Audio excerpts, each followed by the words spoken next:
Twisted and charred battle vehicles laden with armor are a close reminder of a massive Eastern Bloc military occupation that attempted to overtake Afghanistan in the 1970s and 1980s. To say the Russian military are not fondly regarded here is an understatement, and after years of occupation and fighting that ended in defeat, these remnants of war are among all that is left. All over Afghanistan, you'll find remnants of the former Soviet presence that was here. But even more recently, the buildings here that are now ruins and the tanks were being used by the Taliban. If it had a voice, there is no doubt that each machine here could tell a story. Many, if not all of the tanks and some of the armored personnel carriers show signs of combat damage. Most have at least been partially stripped, and the tracks are missing from every single military vehicle here. The Soviets left in a hurry when they finally did, their ranks in disarray, flanked by desertion and disease, and pursued by angry Afghans who know how to fight if they know anything at all.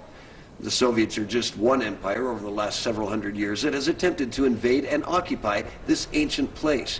And like all that came before it, they left empty-handed and with few soldiers and pieces of equipment as these images depict. Well, the first time I came out here, it was just amazing to see it. And everyone, like myself, everyone that comes out here, the first thing they want to do is stop and take a lot of pictures.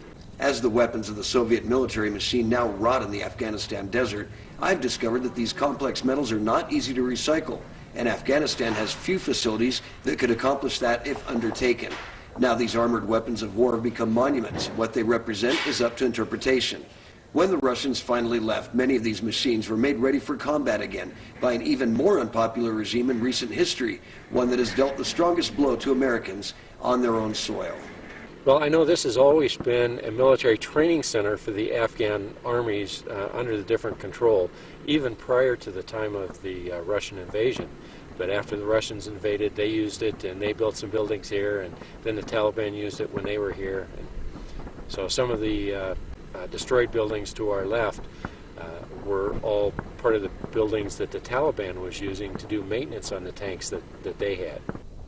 The equipment left here near the Kabul Military Training Center was not the cream of the crop for the Soviet Union. The latest models appear to be the Soviet T-62 tank. Humble power plants powered these beasts of war, and the weight of them is immense. Maybe someday people here will find a way to melt them down and regain some value. Hardly a true penance for the suffering the people here underwent at the hand of the Soviets. For now, they continue to freeze in the winter and bake under the hot Afghan sun each summer. In Afghanistan, I'm Tim King reporting for SalemNews.com.